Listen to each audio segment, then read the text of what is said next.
Good evening, everyone. Magandang gabi po sa inyong lahat. Good evening, Brother Gabriel. I know you are there.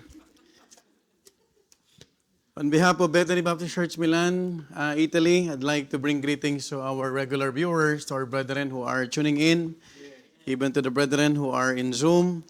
We thank God for this opportunity and wonderful privilege to study once again the Word of God. Numbers chapter 33, 54 down to verse 56. I'd like to invite you all to open your Bible. Do you have your Bible with you? Amen. Numbers chapter 33, beginning from verse 54 down to verse 56. I'll be reading verse 54, you read verse 55, and then we will read all together verse 56, the last verse of Numbers chapter 33. Can I hear amen if you're there? The Bible tells us in verse 54 of Numbers 33, it says, "And ye shall divide the land by lot for an inheritance among your families. And to the more ye shall give, the more inheritance, and to the fewer ye shall give, the less inheritance. Every man's inheritance shall be in the place where his lot faileth, according to the tribes of your fathers ye shall inherit."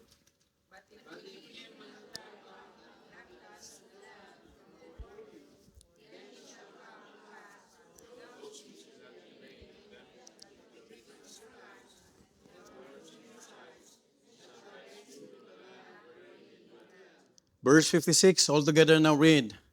"Moreover, it shall come to pass that I shall do unto you as I thought to do unto them." Allow me to read once again verse 55. This is the key verse of our message tonight. Look at what the Bible says. Just follow me in silent reading. The Bible says again, "But if you will not drive out the inhabitants of the land from before you, then it shall come to pass that those which shall let remain of them shall be pricks in your eyes." Look at what the Bible says. Not only that, but even in thorns in your sides, and shall vex you in the land wherein ye dwell. Title of the message tonight that I would like to preach, I entitled this, Blessings in Boundaries.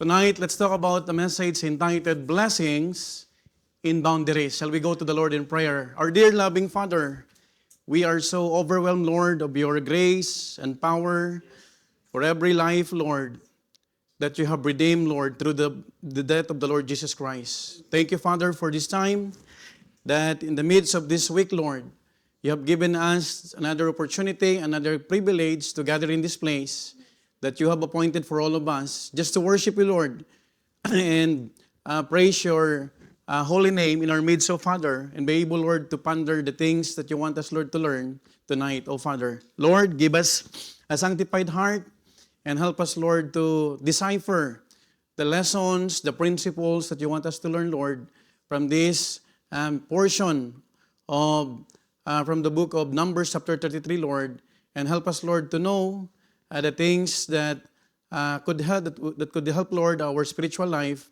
and we could apply it, Lord, in our daily lives, O Father. Lord, anoint the lips of thy servant, O Father.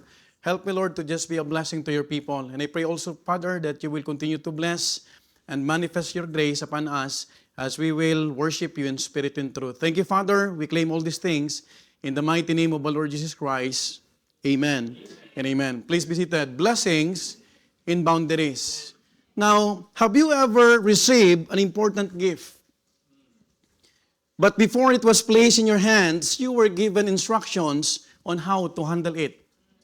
Now, to give you an example, a very practical example, if you are a parent, maybe when you give your child their first smartphone, you give warnings such as don't overcharge it or use it wisely. Halimbawa, meron kang smartphone na una mong binigay sa anak mo, and then, nung binigay mo yung regalo na to, ibig sabihin, hindi mo lang siya binigay, kundi meron kang paalala. You know what, Nak? I hope that you will not overcharge that because pag sobrang charge, masisira ang battery niyan. And also, huwag sanang maapektuhan yung pag-aaral mo. Are you following? Now, you know what? Tonight, we could understand, mga kapatid, na maraming mga illustration na pwede po tayong makita kapag naunawaan natin, kapatid, na sometimes gift are goods. Are good, I mean. Napakagandang tanggapin ang regalo. Tama po ba? Or blessing. Now, you are to enjoy that gift, but it comes with what? A responsibility. You know what? Sometimes yung blessing ay hindi lang basta dapat mong tanggapin. Kailangan mo nawaan sa bawat blessing na galing sa Diyos, meron niyang kalakip na responsibility. Are you following? You gave the instruction not to be a killjoy, but because we want them to enjoy it without being destroyed by it. Because smartphone can destroy you. Are you following? You know what? Hindi ibig sabihin na meron kang tinanggap na pagpapala sa Panginoon, hindi ka kayang sirain yan. Folks, my dear beloved brethren, the reason why I'm explaining that, because this is the exact situation that happened, or it happened, in Numbers 33. Israel is about to receive a gift far greater than anything they could earn. And what is that? The land that God promised. But before they possess it, God gives them what? Instructions. These instructions were like blueprints. Are you following? Itong mga instruction na ito na galing sa Panginoon ay katulad ng mga tinatawag na blueprints on how to handle God's blessings. And placed together, they form what we call boundaries. So tonight, let's talk about a message entitled Blessings in Boundaries. And I hope that together, tayong lahat nandito, magmula po sa akin hanggang dun sa dulo, together, we will learn that every blessing God gives comes with limits, meant not for our destruction, but for our good. So tonight, let's talk about the 3 learnings. You know what? Hindi po ako nakaalis nung binabasa ko ito. The Lord really pricked my heart. And I enjoyed reading this passage. And tonight, allow me to share to all of you, the things that I have pondered, the 3 learnings from blessing in boundaries. There are 3 learnings from blessings in boundaries. Number 1, let's talk about a blessing is marked by a boundary. A blessing is marked by a boundary. Look at verse 54. Ang sabi ng Bible again, ye shall divide the land by lot for an inheritance among your what? Families. And to the more, ye shall give the more inheritance. And to the fewer, ye shall give the less inheritance. Every man's inheritance shall be in the place where his lots what? Falleth. According to what? The tribes of your fathers, ye shall what? Inherit. Now, before Israel ever fought a battle or settled a home, God marked the boundaries of their blessing. God announced that the blessing of the promised land will be given to them, but it will have a structured division. Hindi lang binigay ang promised land or yung tinatawag na Canaan na parang, sige, ito na ang promised land, bahala na kayo doon. Kapatid, hindi ganun ang ginawa ng Panginoon. But before entering the promised land, God made boundaries, and makikita natin, kapatid, na meron siyang utos na binigay kay Moses. You know what? His blessing, I'd like to remind you all that God announced that the blessing of the promised land will be given to them, but it will have a structured distribution. His blessing is not on a first come, first served basis. It is not also winner takes all. You know what? In Numbers chapter 33, verse 54, we say that 2 things are happening at the same time. First, number 1, the location was decided by lot. Look at verse 54 again. Hihimay-himayin natin to. Every man's inheritance shall be in the place where his lot, what? Falleth. So hindi siya chaotic na parang, sige, kung saan ka gusto magtayo ng tent, dun kayo. Meron tinatawag designated na lugar. The lot determined where each tribe and family would settle. So by tribe, how many tribes in Israel? There were what? 12 tribes. Now secondly, the size was adjusted by instruction. Sabi ng Bible again, to the more, look at this, to the more, ye shall give the more inheritance. And to the fewer, ye shall give the less, what? Inheritance. Now, you know what? Makikita mo yung talino ng ating Panginoon. Nakikita mo, kapatid, na hindi siya magbibigay ng isang bagay na basta-basta lang ibibigay niya, na ikakasira later on ng mga anak ng Diyos. You know what? God commanded them to give larger portions to larger families and smaller portion to smaller families or tribes. Of course, obviously, hindi mo pwedeng bigyan ng maliit na lupa yung malaking tribo. Are you following? Yan ang nagkakaroon ng tinatawag na gulo. That is why I'm telling you in advance na hindi pwedeng magbigay ang Panginoon ng isang blessing na magkakagulo lang. Folks, my dear beloved brethren, each family received a portion and each portion had a place. Now, some receive more, according to what the Bible says, some receive less, but all receive what God assigned. Sino nag-assign? Yung Panginoon. Yung blessing na tinatanggap natin, maunawaan mo yan na galing sa Panginoon kapag maayos. Can I hear amen? Now, I would like to show to you the 12 tribes of Israel. This is only an approximate borders assigned. Now, if the EBTech would help me so that you will have an idea, look at what this map is telling us. By the way, this is only approximate. No? Hindi ito yung pinaka-eksakto, pero ito yung pinaka-malapit. Now, if you would notice, Manasseh, east and west, sila yung mga malaking lupa. For what reason?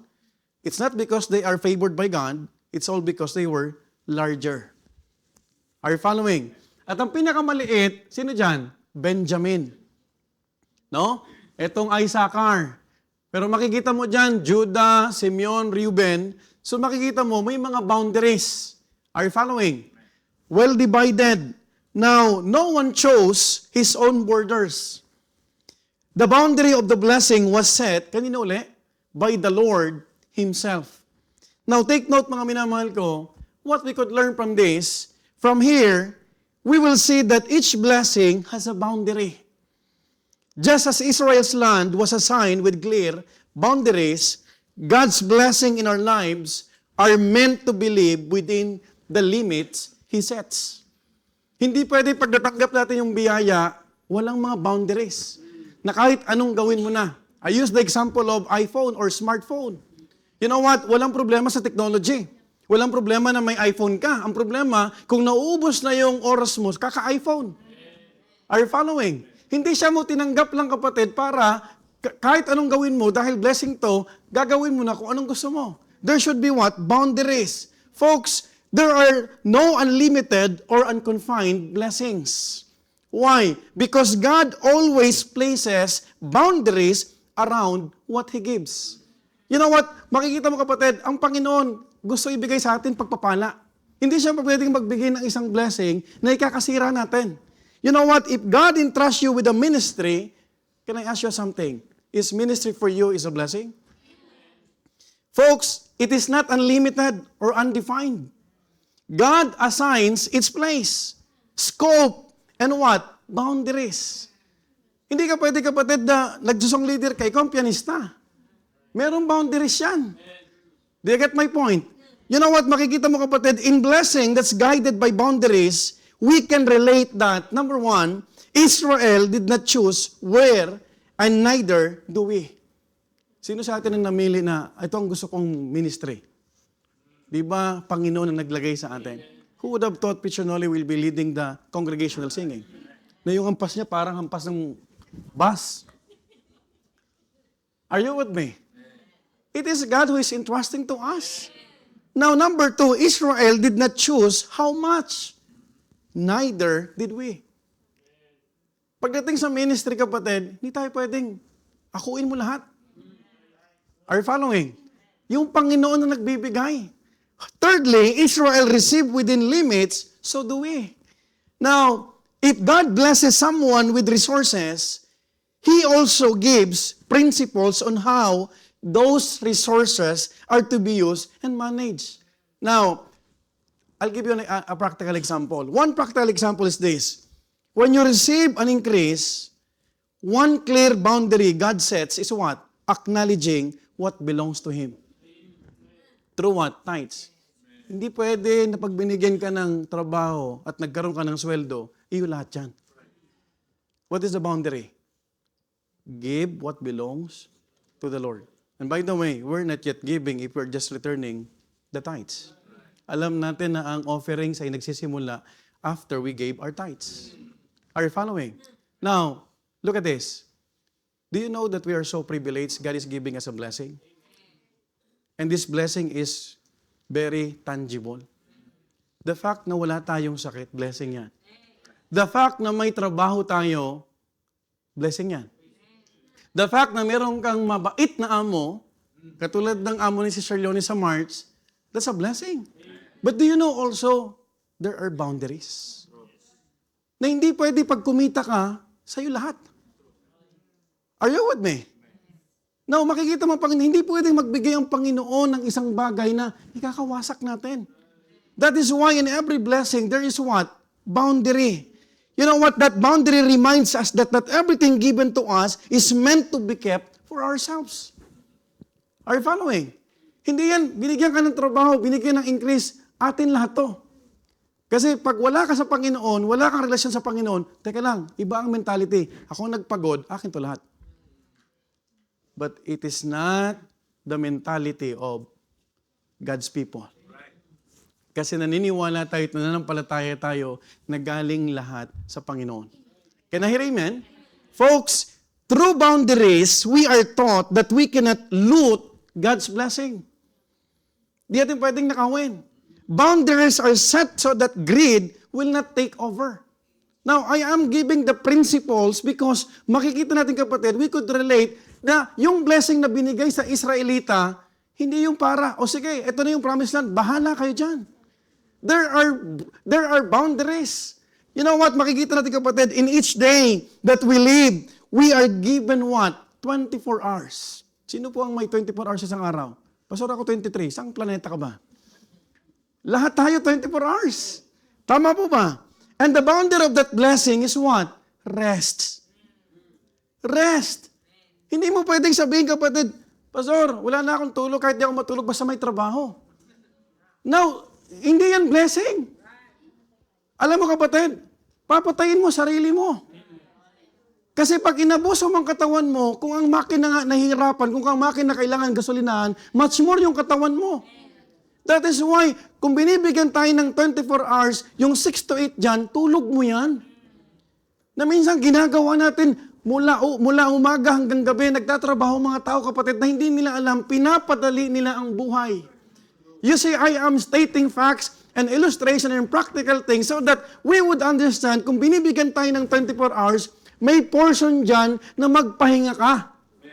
Amen po ba? May portion dyan na hindi ka lang magpapahinga, may portion dyan na nagpipray kayo. May portion dyan na mayroon kayong family altar. May portion dyan na naglilimi-limi ka, tinatanong mo ang Panginoon, Lord, ano ba yung kalooban mo sa aking buhay? You know what? God could have given us 24 hours all to ourselves, but even a single day, His blessings are guided by what? Boundaries. That is why it teaches us that not all blessings can be exhausted. Do you believe in this? Even in blessings, we are to steward it within God's limits. Di mo pwedeng abusuhin. Now, minsan, alam mo bang hindi maganda na nag-church ka? Pagpunta mo ng church ng linggo, wala kang tulog. It's not the will of God na nag-worship ka na ang katawan mo exhausted. Because as a human being, we are a finite being. The only infinite is God. We're not infinite. Tao tayong napapagod. Tao tayo, kapatid, na dapat may kinukondisyon. Yung ating katawan, yung ating pakikinig. That is why makikita mo, kapatid, sometimes pag linggo, nakaka-grib minsan. May natutulog, may inaantok kasi hindi ka prepared. Amen po ba? Now, you would notice, kapatid, yung mga Israelite na ito, kapatid, hindi sila binigyan ng tinatawag na hindi pa sila nakakapasok sa promised land, nilinaw na ng Panginoon the land will be divided. According to what? Your quantity. Because God is the God of orderliness. Hindi ang Panginoon magbibigay ng pagpapala na ikakasira mo. Now, look at what the Bible says, kapatid, kanina doon. In verse 54, and ye shall divide the land by lot for an what? Inheritance among your what? Families. Folks, understanding that blessings are marked by boundaries changes how we respond to what God given us. Alam mo ba, pag hindi mo naintindihan ang boundaries ito, akala mo lahat pwede mong gawin.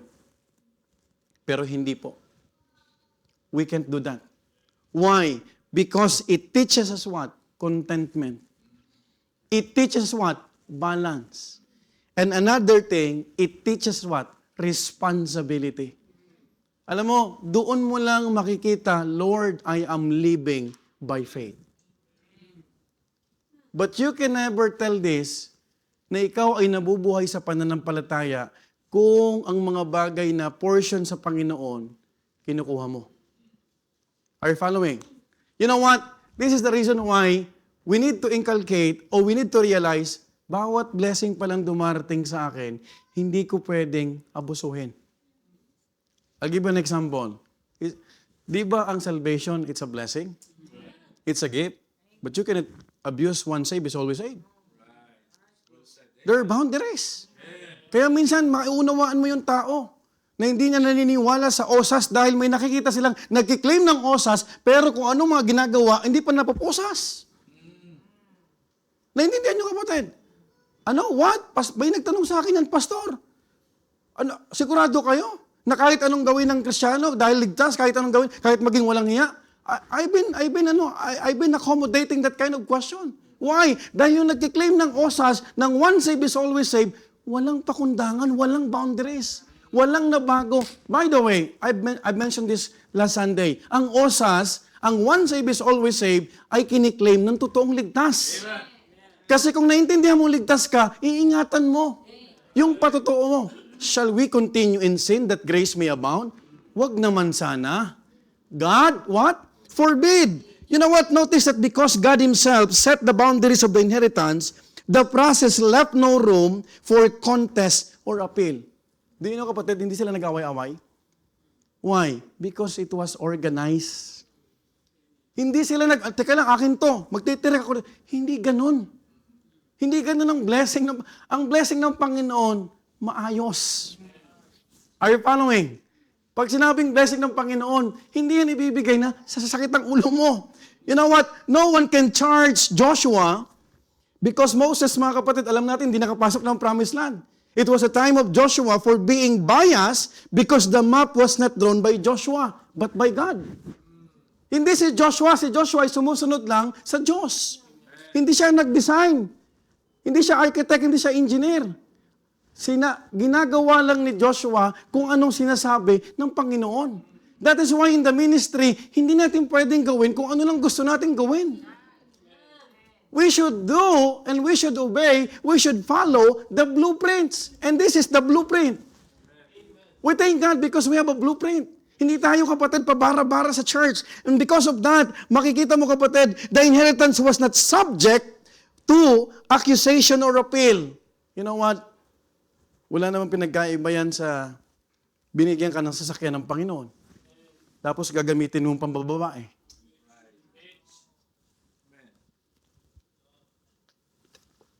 Imbis ang sinasakay mo ay bisita, madala sa church, ibang sinasakay mo. You cannot abuse God's blessing. Right? Di ba pag nakatanggap tayo ng bagong sakyan, bahay, kung ano pa man, Lord, salamat sa blessing. But do you know, in every blessing, there's always accompanied, what? Responsibility. Na hindi mo pwedeng abusuhin. You know what, folks? Makikita natin, kapatid, boundaries also teaches what? Restraint. It prevents us from entitlement. Kasi pag walang boundaries, parang, wala, entitled ka. Ako nagbabayad dito eh. Ako nagmamonthly dito. You know what? Without boundaries, listen to this, blessing can become an excess. Excess leads to entitlement, and entitlement leads to misuse. Even pastorate, I cannot abuse the office of the pastor. It should have what? Boundaries. Tama po ba? Lahat ng blessing, lahat ng pribileyo, totoo na pribileyo, totoo na galing sa Panginoon, totoo na wala tayong ginawa, totoo na ang Panginoon nagbigay, pero kailangan kapag tinanggap natin ang isang bagay, alam natin yung hangganan. Folks, my dear beloved brethren, just when we think the boundaries are God's set limitations, they are actually a protective hedge around us. Minsan pag may boundaries, ang tingin ng iba, nakakasakal. But do you know, kapatid? Actually, hindi nakakasakal. Next time that we think boundaries are limiting, consider ministry. Why? God may call you to serve, but not everywhere. Not in everything. And not all at once. If you are the head of the music ministry, then be the head. Halimbawa, merong grupo ka na hinahawakan. You are the group leader. Di ba hindi ka pwedeng makialam doon sa ibang grupo? Because it will create trouble. Tama po ba? You have to understand, meron kang what? Perimeter. Meron kang areas of responsibility. Right? Tama po ba? Can I hear amen? Income without limits leads to waste and misuse. Sinong gustong pagpalain? Lahat tayo. Unahin mo ang Panginoon. Pastor, gusto mo lang kayong mag-tithes? No, I'm not saying this because I want you to give your tithes and offerings. Pero ito ang sekreto. Hindi ka makakaalis at walang Kristiyano makakaalis sa spiritual dilemma kapag hindi mo natutunan na unahin ang Panginoon. Because in every blessing, you will misuse those things. Hindi ka ba tataka kung sino pa yung pagod at madaming trabaho, sila pa yung gipit kapag hindi ka nagbabalik? Have you remember the sermon about putting to the bags with holes? And what Hosea is telling us? Consider your ways. Ano yung consider ways? I-align mo. Amen? Huwag kang mag-dwell dun sa mali. Amen? Kasi yung mali, pwede mong itama. Amen po ba? Folks, my dear beloved brethren, yes, you can ignore, makikita mo kapatid, that boundary, but doing so will not produce more life. It will produce exhaustion. So next time that we think boundaries are unnecessary, think about time. God gives us 24 hours, yet He requires rest. That is why, are you thankful to the Lord? Sa church, meron ng Sabbath day. Ang laking bagay.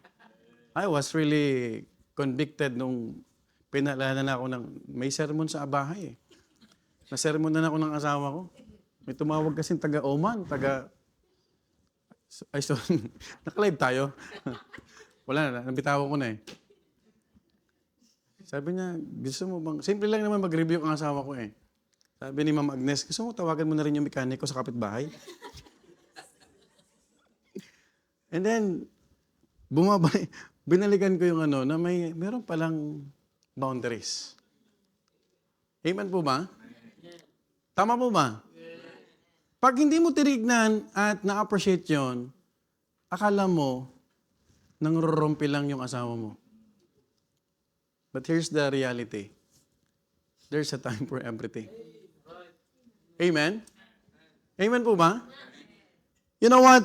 Let's be thankful to the Lord who gives blessings, but gives guidance in doing so. Kasi hindi magbibigay ang Panginoon na ilalaga pa ka. Bahala na kayo dyan. Kung anong gusto mong gawin dyan, bahala kayo dyan. It doesn't work that way. Blessing is always accompanied with what? Boundaries. And that boundaries could be what? Responsibility, restrictions, limitations. And if you are working with the Lord, makikita mo, ma-appreciate mo, Lord, salamat. Kasi kung wala ang boundaries nito, kung ano-ano na siguro, Lord, ang ginawa ko. Aren't you thankful, kapatid? Minsan, you don't need to hear lahat positive. Pag lahat ng sasabi sa'yo, puro oo sa'yo, hindi rin maganda. Kasi baka yung oo na yan, pag tinula ka dyan, magkakasama kayo. Minsan kailangan mong i-accommodate yung mga hindi. Amen mo ba? Just to have balanced ministry. The 3 learnings from blessings in boundaries. Number 1, a blessing is marked by a boundary. Are you still with me? Number 2, a blessing is guarded by a boundary. Look at what the Bible says in verse 55. Let's move on. In verse 55, the first phrase is this, but if you will not drive out the inhabitants of the land from before you, let's pause. Ulitin ko ulit. Merong but. But if you will not drive out the inhabitants of the land from before you, God had already promised Israel the land. Sa Egypt time pa lang. Can I hear amen? The blessing was given, but the boundary also was clear. The land was theirs by promise, but their enjoyment of it would depend on their what? Obedience. Kasi ang blessing na hindi mo napapangalagaan, mawawala yan. Believe me. Believe me or not. This boundary came with a commandment to drive out the inhabitants before them. Biruin mo yan. Pinapataboy ng Panginoon. Itaboy nyo yan. Yung mga makikita nyo, yung maabutan ninyo, mga tribo dyan, yung mga tao dyan sa promised land na yan, kailangan nyong itaboy lahat. Folks, God commanded the Israelites to remove the Canaanite inhabitants so that they would remain holy. Keep His covenant. And avoid being drawn into sinful practices like idolatry. Kasi iba ang Diyos nila sa Diyos ng Israelita. You see? Kung paano nagpoprotekta ang Panginoon. Now, this boundary is not cruelty or genocide. Are you with me? Kasi pag pinataboy mo yan, merong magiging commotion dyan. And it will came to a point na baka magpatayan yan. But the commandment of God is clear. Pag may command ng Panginoon, wala kang choice kundi sundin lang. Or else, you will disobey God. Folks, makikita mo, it's not, mga kapatid, genocide, but because coexistence with His people will corrupt the inhabitants of the blessing that God has given to them. Now, wala sa atin magsasabi na yung blessing na binigay sa'yo ng Panginoon, gusto mong mawala o masira. Tama po ba? But the question tonight, are you taking care of that? Are you obeying or observing or respecting the boundaries? Folks, this boundary is not cruelty. And what we could learn from this, when God gives a blessing, it comes with a command to guard it. To guard it. For the Israelites, it was to drive out the inhabitants in it. But for us, sa ating panahon, it is to remove whatever God has clearly identified as spiritually corrupting. Hindi ka maghahanap, kapatid, ng application dito na wala, asan yung mga Canaanites, mga inhabitants dito. Ang sinasabi ng Panginoon, matutunan natin yung prinsipyo dito na kung mayroong makakahadlang sa paglilingkod mo sa Panginoon, kailangan mong alisin yan. Are you following? Kasi kapatid, pag nahaluan ka, kapatid, ng mga taong walang paglilingkod at walang takot sa Panginoon, mamamalayan mo sarili mo, wala ka na rin nagiging takot sa paggawa ng kasalanan. You know what? Makikita mo, kapatid, it is to remove whatever God has clearly identified as spiritually corrupting. Example, marriage is a blessing. Do you understand that? But if God wants us to guard it with boundaries of faithfulness, purity and covenant commitment. We are to drive out any temptation that may cause us what? To hurt your spouse. Biruin mo, may asawa kang tao, tapos kapatid, dahil may cellphone ka, ang pinapanood mo mga reels na nakahubad. Do you know that you are not only hurting God, you are also hurting your own spouse? Tama po ba? That's the boundary. That's the boundary. Marriage, kapatid, huwag mong ipagpalit yung marriage, yung pamilyang buo. Tama po ba? Kasi pag may family ka, kapatid, ibig sabihin, we all know, kapatid, hindi lahat ng tao may pamilya. Right? Tama po ba? So, I hope, kung blessing yung pamilya mo, you will take care of them. Every family unit, every member of the family, tinitignan mo, hindi lang kapatid kung may sapatos yan, may medyas pa yun, may kinakain, ang tinitignan mo, okay ba spiritual life nito? Kasama ko pa rin ba to sa pananampalataya na pinapakita ko sa Panginoon? If you are taking care of your family, your blessing, you will think about your husband. Love, mukhang yung 16 hours na trabaho, hindi yan maganda sa'yo. Gusto pa kitang makasama sa paglilingkod sa Panginoon. If you are taking care of your spouse, ikaw na ang magsasabi. Manulungkot ka sa bawat ano, sige. Dahil dito. But you know, kapatid, ilang taong ka lang magtatrabaho. Kasi ang lahat ng sobra at pag-aabuso, mapapadali ka. Do you know the reason why I am always listening? Sabi ng asawa ko, you need to go to the clinic para sa executive check-up. Kasi mas maganda na pag maaga pang nakita may sakit ka, maaga pa. Doon ko na-realize na mahal talaga ako ng asawa ko. Kasi tinatanong ko ito lagi, mag-asawa ko, syempre naman. Pero hindi na pastor.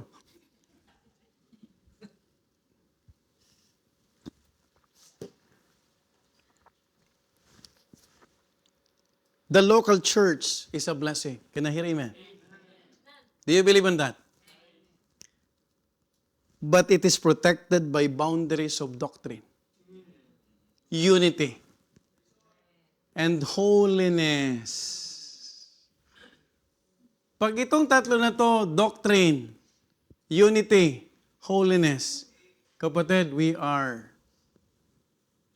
protected from what God is entrusting to us. Are you listening? Makikita mo, kapatid, when compromise is tolerated, the church suffers from division and weakness. Konting compromise lang. Pag yan ang naging trend sa loob ng church, tuloy-tuloy na yan. Amen po ba? That's why we need to be very careful. That's why I'm always asking, please pray for your pastor. Kasi minsan may mga bagay na, alam mo kapatid, kailangan mong tayuan yung dapat kailangan mong tayuan. Another thing, when freedom in Christ, mga kapatid, if you will believe that freedom in Christ is a blessing, but it is guarded by obedience and self-control. Are you free, man? Because of God's grace? When liberty is abused, believers fall back into bondage. Right? Tama? Alam mo, napakahalagang unawain to. Kasi pag naintindihan natin to, we will be very careful. Kasi minsan mabilis tayong makalimot. Ministry is a blessing, but it is preserved by humility and submission. Hindi pwede, kapatid, pag pastor ka na mayabang ka. Hindi ka tatagal. Iwanan ka ng tao. Right? You have to learn what? Humility. And you have to learn what? Yung leader mismo nagpapasakop dito. Follow me as I follow Christ. He must increase and I must decrease. Great men of God na ginamit ng Panginoon, when pride or personal agendas are allowed to remain, the work of God is hindered in all areas. Pag ang pride ng ibabaw, pag ikaw yung I, ako, walang nangyayari. Do you believe on that? Every blessing comes with boundaries designed to preserve it. Young people are to guard their purity of mind, of self, and heart. Hindi ibig sabihin dahil kayo nasa eskwelahan, hindi ibig sabihin na yung eskwelahan mong pinuntahan ay liberal at kung anong gawin ng mga kaklase mo, walang pakialam ang teacher mo, walang pakialam din ang Diyos mo. You have to guard your mind. God is much concerned about what we are doing. Are you following? In Proverbs chapter 22 verse 10, the blessing of the Lord, it maketh rich, and He addeth no sorrow with it. Ang blessing daw, ang pagpapala daw ng Diyos, hindi may kalakip na what? Sumpa. At kalungkutan. Are you following? Hindi magbibigay ang Panginoon ng tinapay na ang palaman ng tinapay ay bato. Are you following? Hindi pwedeng magbigay ang Panginoon ng pagpapala na ikaw kapatid, napaka-bless mo na, may pamilya ka na, may trabaho ka na, may sasakyan, may bahay ka, and then you will not see God's blessing to your life. At kung ano na lang maisip mo, kung ano na lang gusto mong gawin mo, gagawin mo.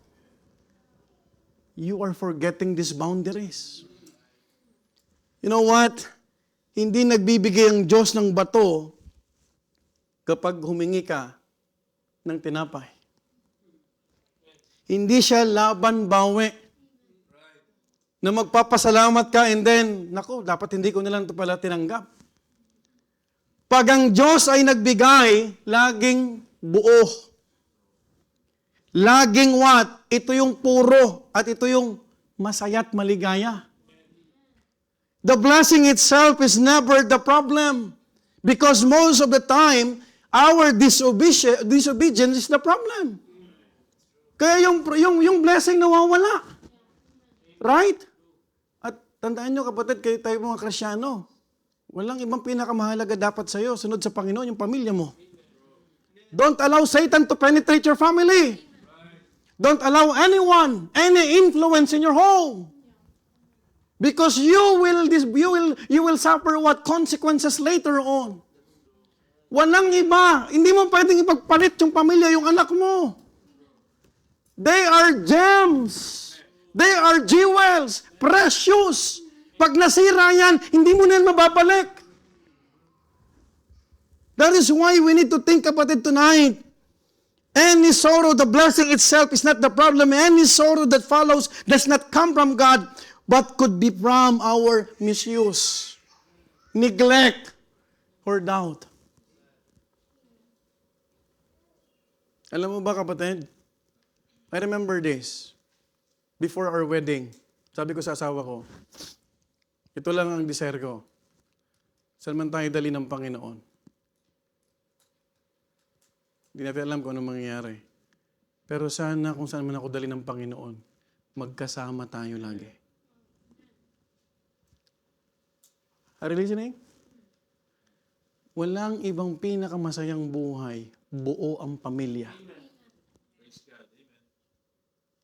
Young people, you have to realize, masarap kapag naglilingkod ka sa Panginoon. Na bawat pagpapala na pinapakita ng Panginoon sa iyo, na-appreciate mo. Nagbigay na ang Panginoon, minsan tatanungin pa natin at pagdududahan. Galing ba talaga to sa Diyos? Blessing is not the problem. How you take care of the blessing. Because you cannot abuse the blessing. I'll give you a stern warning tonight. Huwag mong abusihin yung katawan mo. Isang pitik lang ng Panginoon, pwede ka bigyan ng sakit. Just to remind you who God is. Hindi ko kayo tinatakot. Wala namang dahilan para manakot kasi November 1 pa yon. Ang sinasabi ko lang, kung ang kalusugan sa iyo ay blessing, sana makita mo ang Panginoon, nagpapasalamat ka. Hello? He that is faithful in least is faithful in much. Naghahangad ka ng isang bagay, tapos yung boundaries mo, hindi mo maingatan. Paano ka pa pagkakatiwalaan? Right? Tama po ba? You know what? The saddest part is this. Many Christians, or some Christians, they wanted blessing. Receive. But they don't know how to take care of that blessing. Yun ang problema. Tama? Do you agree? You know what, folks? Ang kailangan natin gawin sa bawat biyaya ay what? Pangalagaan at ito ay pasalamatan. Let's examine the blessings of God. God has already given us and ask ourselves, what boundaries has God already made clear that I am neglecting tonight? Anong pagpapala na ibinigay sa akin ng Panginoon na hindi ko napapangalagaan yung boundaries ko? Hello? Don't convince yourself that you are spiritual because you are a hard person. You are laboring hard, kapatid. You are grinding day upon day na wala ka ng tulog at hindi ka na nakakapag-devotion, hindi ka na nakakapag-pray. Spiritual ka. That's lie. That is one of the lies that Satan wants to instill in your what? Mind. Right? Kaya nga pinutol natin yung trend dito na wala nang pahinga. Puro na lang ministry, pero pag tinanong mo, may devotion ka ba? Wala. Hello? Question, yung blessing ba yan? Talaga bang ginagamit natin yung time na yan? That's the problem. Binibigyan ka ng time, mag-aral. You are one of the Bible college students, then study hard. Yung iba gusto, walang opportunity. Tama? Young people, pinag-aaral ka ng magulang mo kung ano-ano mga kapatid na project na hinihingi mo, kung ano-ano kapatid na para lang ikaw kapatid masuportahan na hindi ka magmukhang kawawa sa eskwelahan. Ang tanong, ginagawa mo rin ba ang part mo na mag-aral? By the way, parents, stop condoning sin. Alam mo, kakatakip mo sa anak mo. Isang araw, ikaw ang tatakpan na ng problema niya. Sometimes you become a lawyer to your own children. But do you know, kapatid, pinakamalala, someday, somehow, yung mga blessing na dapat ini-enjoy mo, sama ng loob. Tapos pagdududahan mo pang Panginoon, siguro hindi ito kalooban ng Diyos. Actually, mali eh. Hindi problema ang kalooban ng Diyos. Ang problema nung binigay sa atin, hiningatan mo ba? Hello? Do I have time? May time pa, Brother Jacob? Ayan, may time pa daw. There are some people who hate boundaries because they find it restrictive. You know what, some young people may secretly think, kahit hindi kayo magsalita sa pastor nyo, nakakasakal naman sa church. Bakit ba kailangan may boundary sa fellowship ng opposite sex? I know. I've been a young people too. Before I became a pastor, I became a youth director. Alam ko ang feeling na pinagbabawalan ng pastor. Na parang ang pastor, kontrabida. Kasalanan bang magmahal?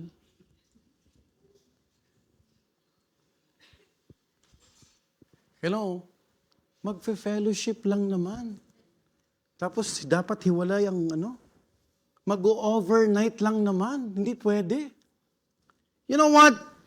Kailangan wag magsama sa labas. Minsan nakikita niyo, naririnig niyo yan. Kailangan magpaalam sa pastor, sa magulang niyo. Kailangan mag-aral at tumulong sa bahay. The question is not, why so many rules? You know what's the better question? What blessing is God trying to protect?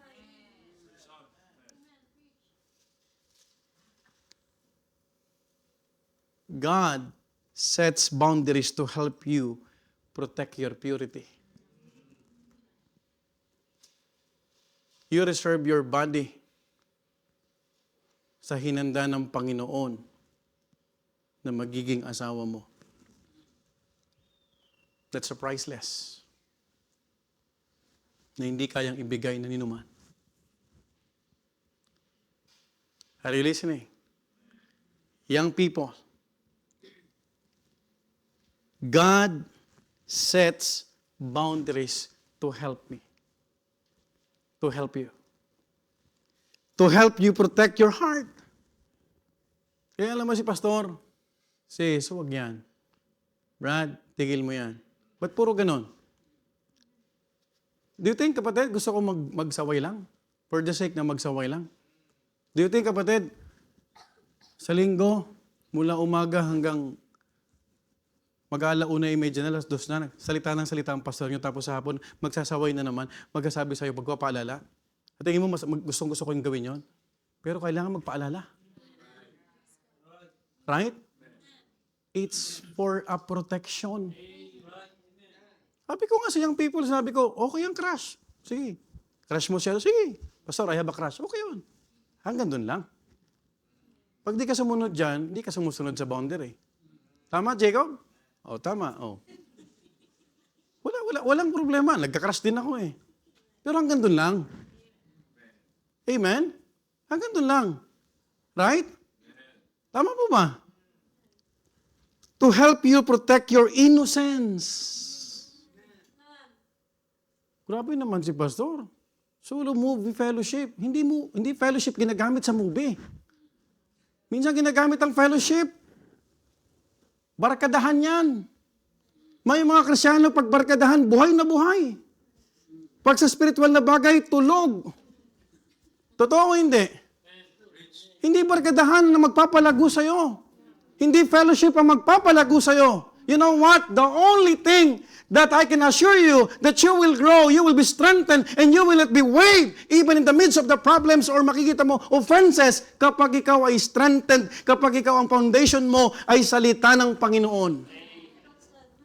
Pag walang fellowship ng walang Word of God, hindi fellowship yan. Right? Barkadahan yan. You know what? A child could understand what the Bible says in Proverbs 29:15. The rod and reproof give wisdom. But a child left to himself bringeth his mother to shame. Young people, you listen carefully. Pag ikaw ay matigas ang ulo, tumingin kayo sa young people, kahihiyang ka ng nanay mo. Sipin mo yan, magiging kahihiyang ka ng nanay mo. What a shame. This is Bible. Tama? Now, can you please flash that? Before you read the last phrase, you have to think about this. The rod and reproof. If you will neglect the rod and reproof, aabutin to. Tama? Tama po ba? Can I hear amen? Do you know that giving is only by grace? And if you are not giving, you are a disgrace. Hello? Tama? Tama po ba? Now, makikita mo kapatid, sa lahat ng areas natin, yung Panginoon, involved siya. Because He's the one who entrusted to all of us. Wala tayong bagay na nakikita kapatid. A child left to himself has no boundaries, and Scripture says the result is not freedom, but shame. Boundaries are God's expression of love. Hindi to para controlling ka lang. Yung pastor mo nagpapaalala sa'yo, kapatid, wag yan. Wag kang pumunta sa dating site. Wag kang mag-entertain ng manliligaw na unbeliever. Do not attempt to Christianize a man. To fit your what? Emotion. Because you will be the one who will suffer later on. You know what, my dear beloved brethren, they are meant so we could sustainably enjoy His gifts. Alam mo ang gusto ng Panginoon? Mag-enjoy ka. Sino po sa inyo nag-enjoy sa paglilingkod sa Panginoon? Alam mo bakit minsan ang mga ibang Kristiyano hindi nag-enjoy? May kasalanan. Yun ang totoo. At minsan gagamitin pa yung iba na dahilan. Pero ang totoo, there is a sin that we need to deal. If God places a boundary around it because the blessing is worth protecting. Alam mo, dapat sa linggo ko ito ipipreach. Kaso lang, I'm always desiring to the Lord. Sabi ko, Lord, yung mga kapatiran galing pang trabaho, pagod. Alam mo yon? Kailangan ng Word of God. Kailangan namin masustain. Hello? Number one, The three learnings from blessings in boundaries. A blessing is marked by a boundary. Secondly, a blessing is guarded by a boundary. And thirdly, a blessing is corrected by a boundary. Look at verse 55b down to verse 56. If I may read.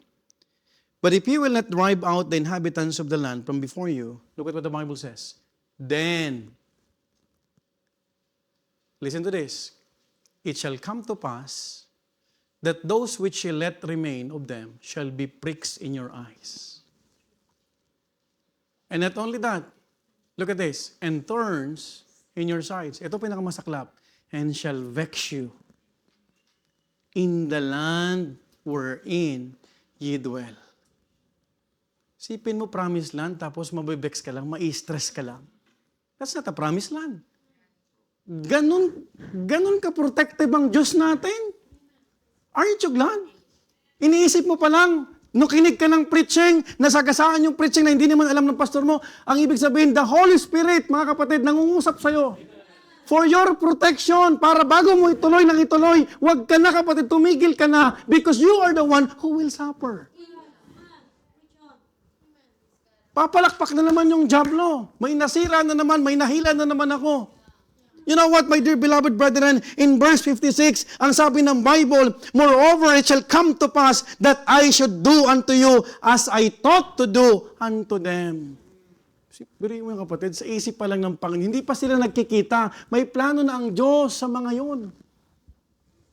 Na ikaw, wala kang kaalam-alam. God is already protecting you. That's why, don't leave. Huwag kang iiwas, huwag kang aalis kapatid sa kalooban ng Diyos.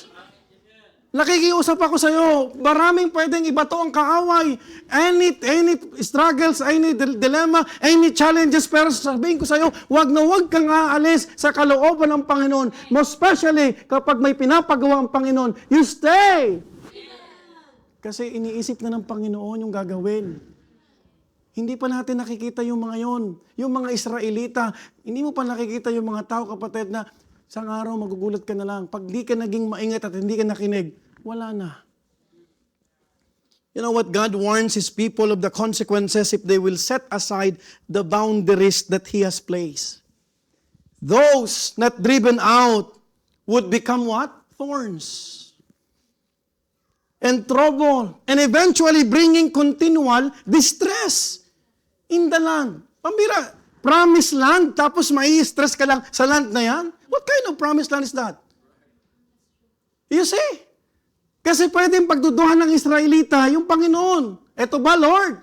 Sa wilderness pa nga lang, nagdududa na sila. There are murmurings, doubts. Have you remembered that? Kaya ba kami dinala dito dahil walang libingan sa Ehipto? Mas gusto namin mamatay doon kaysa mamatay dito.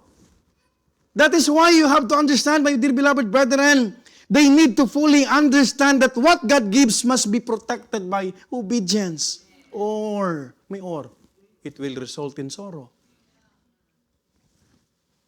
When God gives something, it's not the will of God that after you will rejoice, iiyak ka.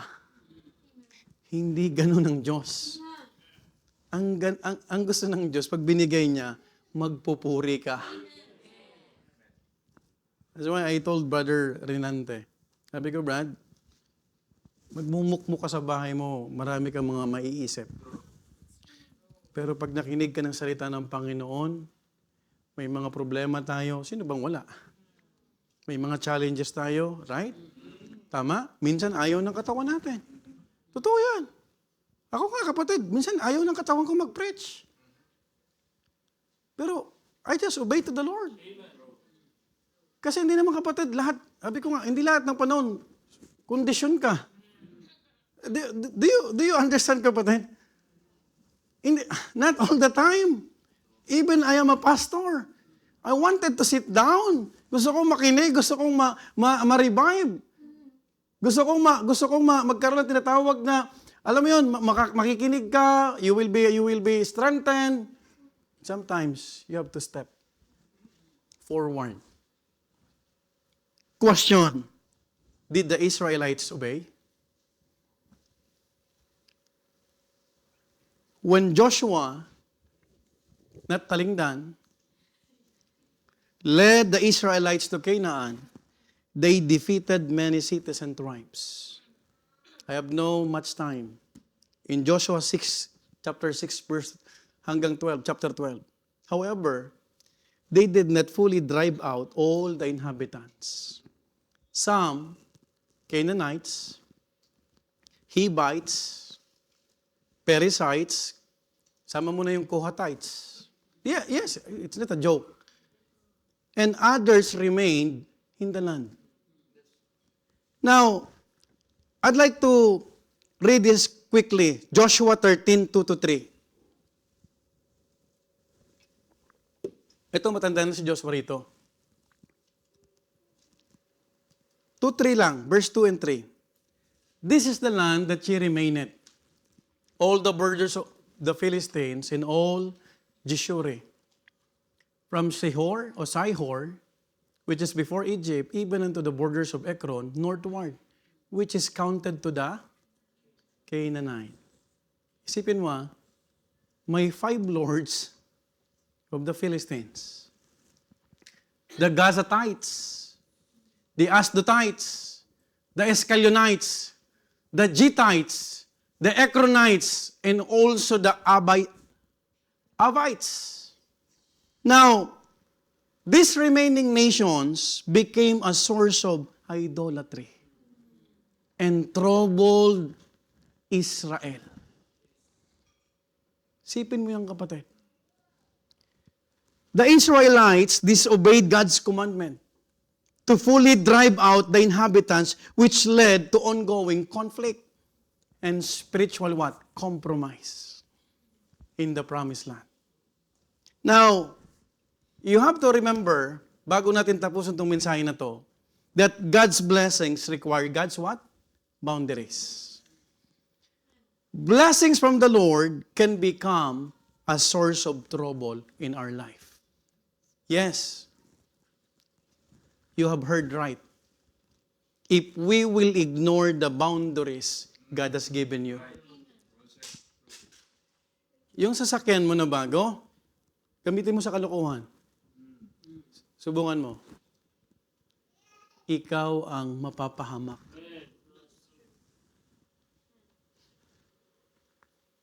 Are you following? Compromise with sin will always return as trouble. Ang daming Diyos-Diyosan sa promised land. Hello? Bakit? Hindi nila sinunod. You know what? Blessings from the Lord can be a source of trouble in your life, most especially when you compromise. Again, compromise with sin will always return as trouble. What we choose to tolerate instead of removing it will eventually disturb our peace. Kaya nga sabi ko sa inyo, anong klaseng promised land to? Bakit may 5 pang Diyos-Diyosan? 5 lords of the Philistines, may mga kung ano pang mga tribo.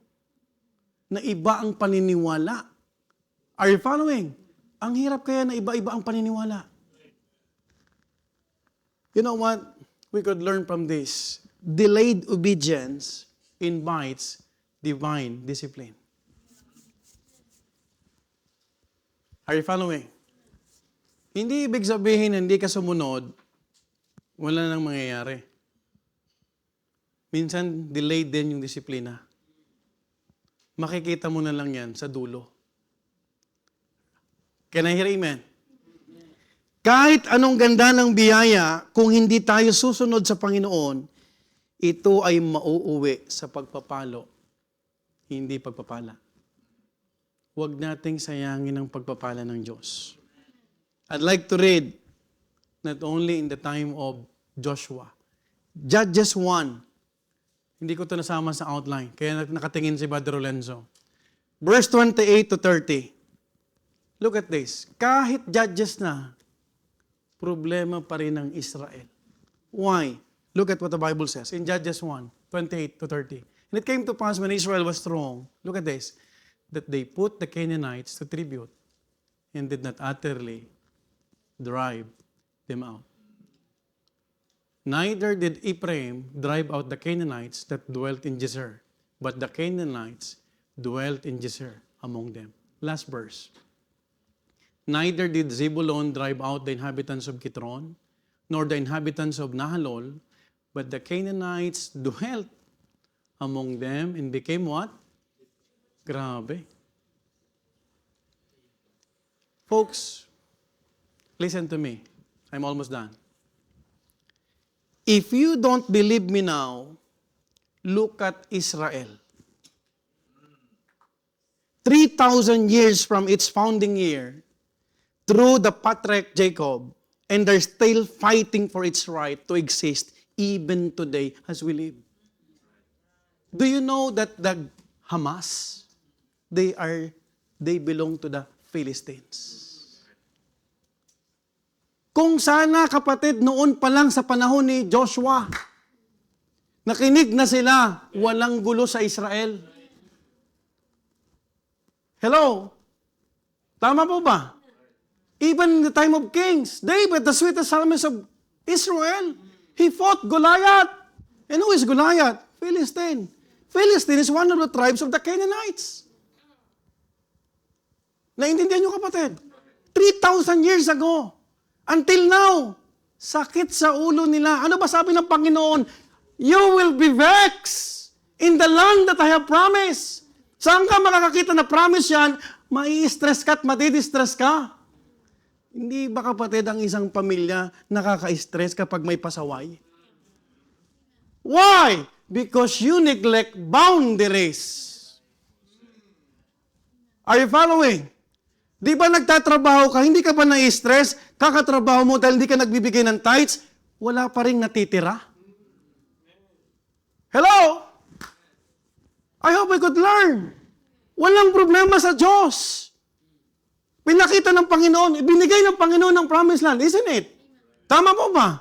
Lahat ng paalala. You will divide the land according to the quantity. Walang agawan. Pero kapag hindi nyo ginawa ito, they will serve as what? Thorns. And you will be trouble. Sino ang may gusto ng trouble? Sasabihin natin ayaw. Pero we neglect boundaries.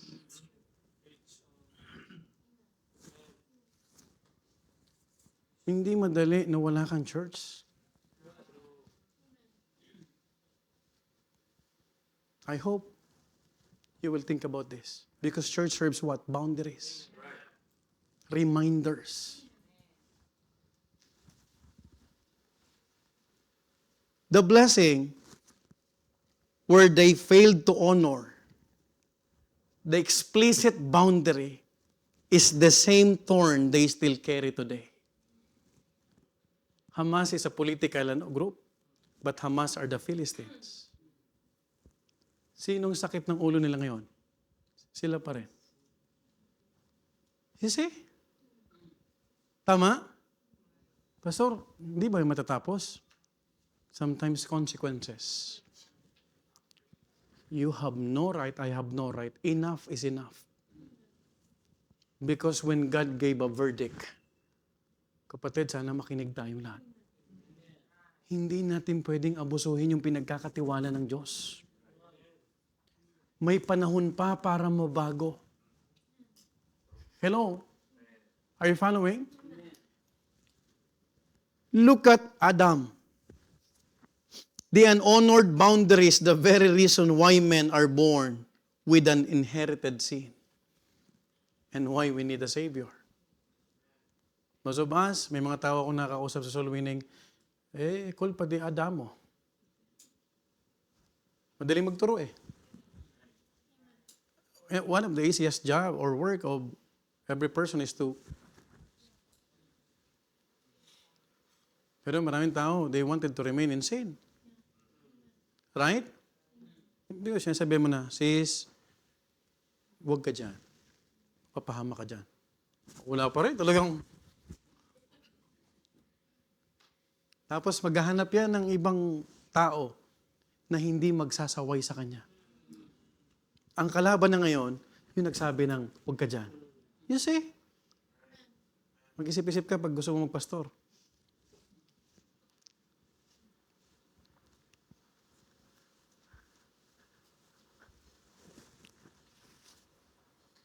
My dear beloved brethren, God does not remove boundaries to make us miserable. Alam mo ang gustong may miserableng buhay? Sino? Satan. Whether you believe it or not. He gives boundaries so blessings will not turn against us. And second to the last, the sin you refuse to drive out will not quietly sit beside your blessing. Walang tinik na hindi nakakasugat. You will not enjoy thorns when you are sleeping. You want to sleep with thorns? Hindi ka normal. You want bed of roses, but you don't want thorns. Right? Tama? It will grow. It will pierce. It will vex. Marriage will suffer. The ministry will weaken. Peace will disappear.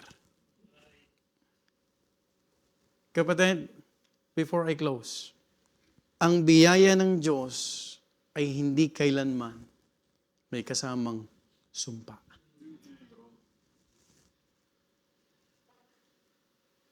God wanted us to enjoy serving Him. Conclusion. Please lang, Brad.